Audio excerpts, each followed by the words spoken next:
질의하실 기자님은 손을 들어주시고 소속과 성함을 말씀해 주시기 바랍니다. 네, 뉴스원의 이름입니다. 안녕하세요. 뉴스원 간사 승리 지명을 축하드리고요. 첫 질문이지만 일단 이런 자리를 마련해 주신 만큼 좀 우려 제기되는 부분에 대해서 질문드리겠습니다.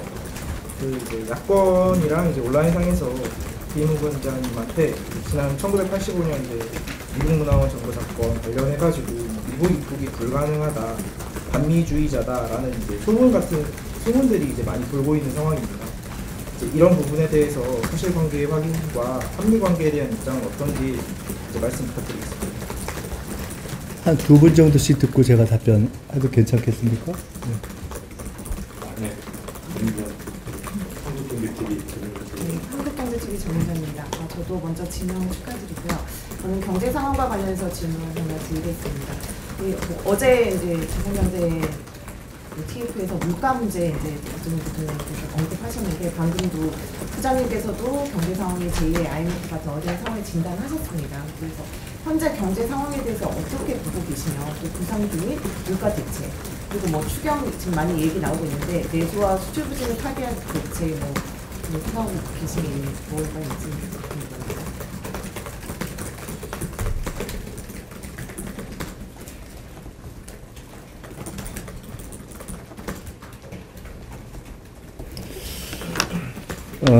우선 2분 질문 먼저 간단히 말씀드리고 또 그 다음 질문을 받겠습니다. 첫 번째 질문은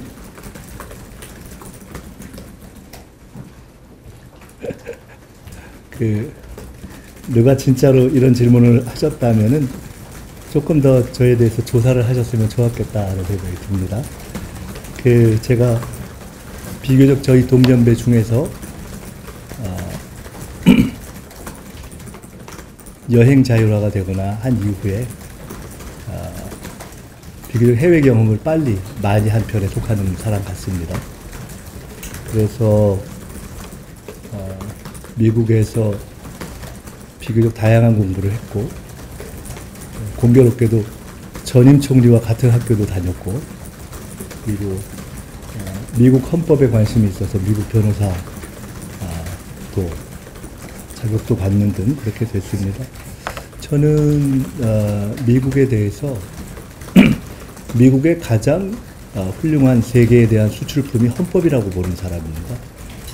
미국 헌법에 대해서 깊이 있는 관심을 가지고 있고 미국 헌법의 정신이 담긴 형사소송 절차 같은 것들에 대해서 굉장히 깊은 관심이 있습니다.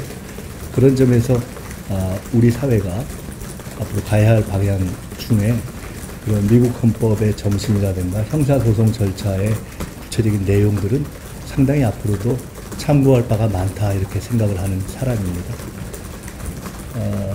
1985년에 있었던 서울 미문화원 사건은 매우 중요한 사건입니다.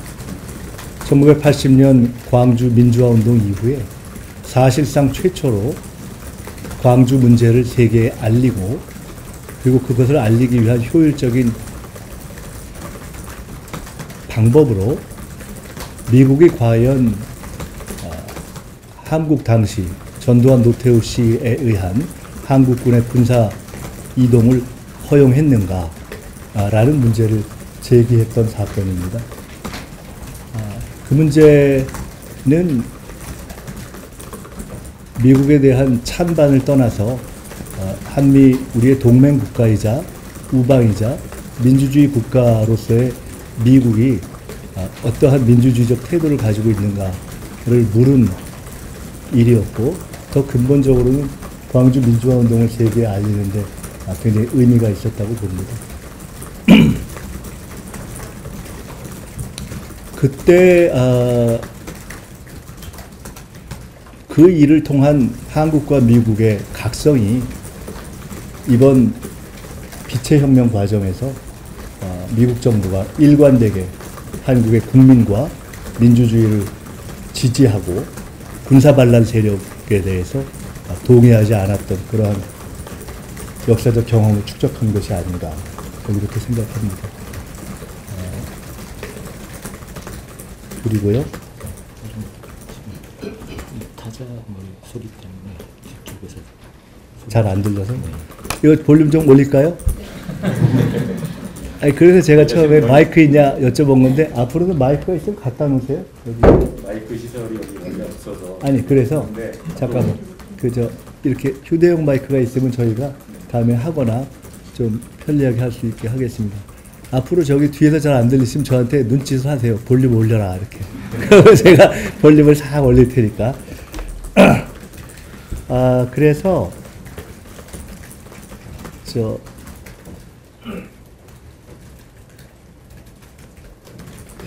비교적 그 미국에 대해서 좀 이해가 깊고 또 미국 정치의 핵심적인 사실 트럼프 정부의 핵심 인사들과도 꽤 오래 개인적인 교분이 있고 그렇습니다.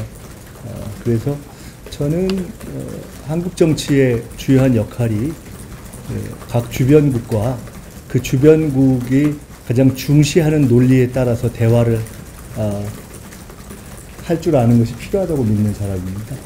그 점에 있어서 제가 미국에서 로스쿨 공부를 했던 것도 미국이 헌법과 법률을 중시하는 나라이기 때문에 미국 헌법을 이해하는 것이 미국 정치를 이해하는 데 도움이 된다는 생각 때문에 그렇고 그 판단은 지금도 잘한 것이다 이렇게 생각을 하고 있습니다. 아마 제가 뭐 여러 가지 차원에서 한국 정부의 국무총리로서 앞으로 역할을 해나가는 것은 아마 한미 관계를 풀어가는 데 있어서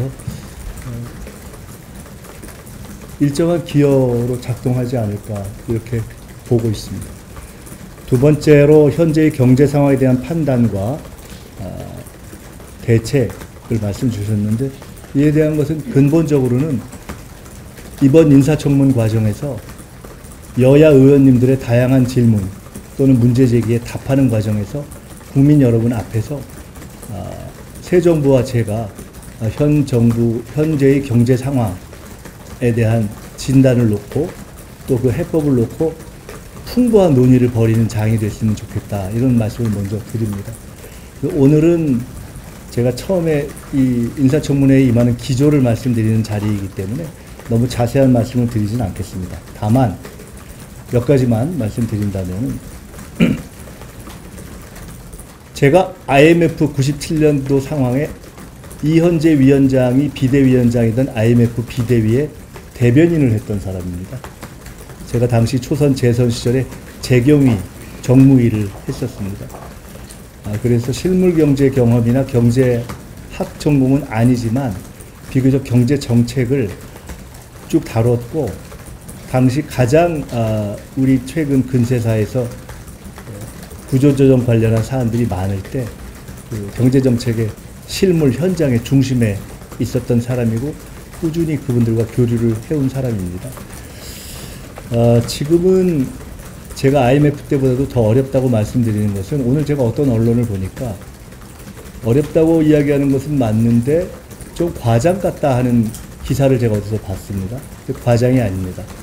현 시점에서 실직자가 거리로 막 나서고 하는 그러한 현상이 벌어지지 않고 있다는 점 때문에 IMF보다 더한 위기다라는 저의 진단이 과장 아니냐라는 그 기사를 보면서 저는 그 기사가 조금 전체를 못 보고 있다는 생각이 들었습니다. 우선 우리의 잠재 성장률이 그때보다 훨씬 낮습니다. 두 번째로는 성장의 추세가 그 당시에는 비교적 완만한 상승이었는데 지금은 하강 내지 침체입니다.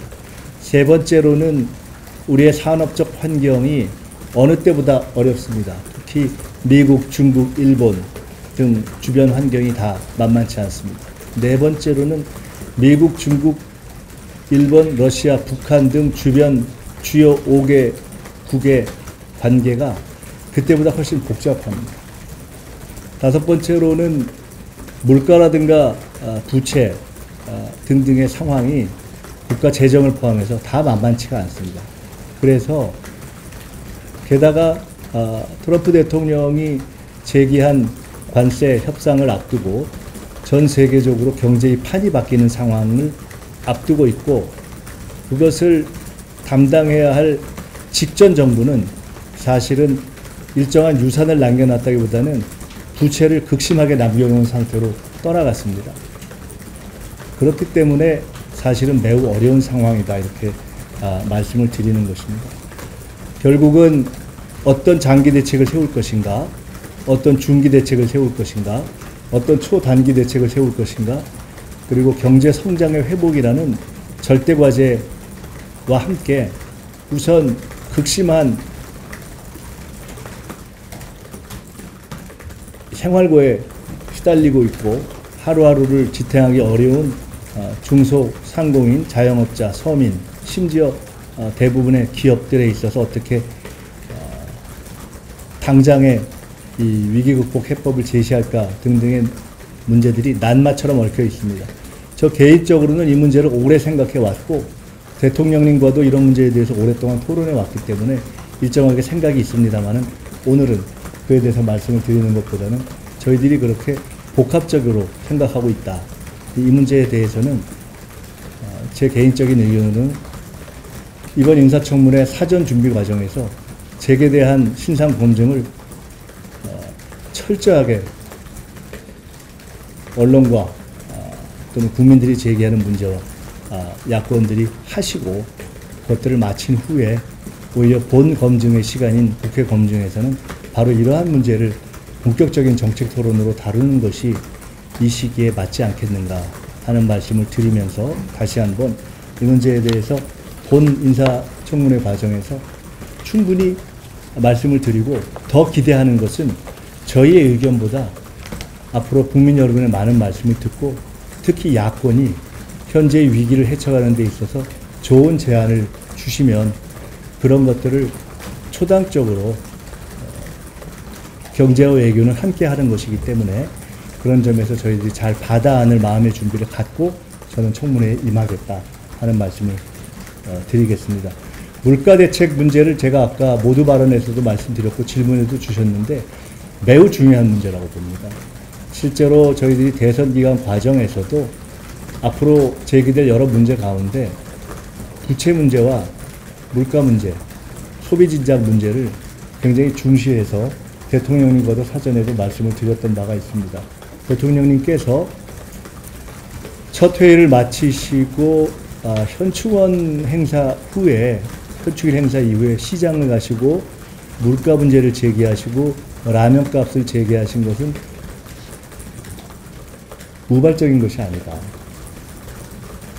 현재 특히나 직장인들이 겪고 있는 점심값 문제라든가 이런 문제가 너무나 고통스럽다는 것을 잘 알고 있습니다. 제가 당의 정책위 의장을 하면서 대학생들 1,000원의 아침밥 문제를 다뤄본 경험이 있고 그것을 직장의 청년들이나 산업계로 확산하자라는 이야기도 해본 적이 있는데 구조적인 물가 전반의 관리도 쉽지 않은 일이지만 특히 일하는 월급 생활자들 그리고 그 중에서도 젊은 분들이 매일매일 부딪히는 지금 음식 물가는 매우 중요한 문제라고 생각하고 있습니다. 이 문제는 해법이 쉽지 않다는 걸 알고 있고요. 유통구조의 문제부터 수입 문제 여러 가지가 있는데요.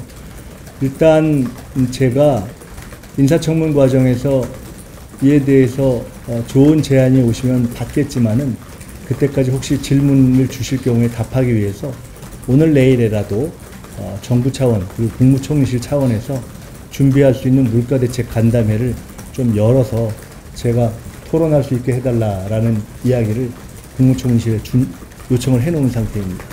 그런 것들도 정상적인 정부라면 대통령께서 물가 문제를 제기하면 정부의 모든 부처가 나서서 그 후속 대책을 논의하는 것이 정상일 텐데 현재는 아직 그러한 신속하게 돌아가고 있는 상황은 아니고 그러나 정부가 안착하지 않았다는 것 때문에 국민 여러분에게 저희 아직 세팅이 덜 끝났습니다 라고 얘기 드릴 수는 없는 처지여서 저희로서는 최선을 다해서 제가 후보자로서 할 수 있는 일을 다 하겠다 이렇게 말씀드리겠습니다.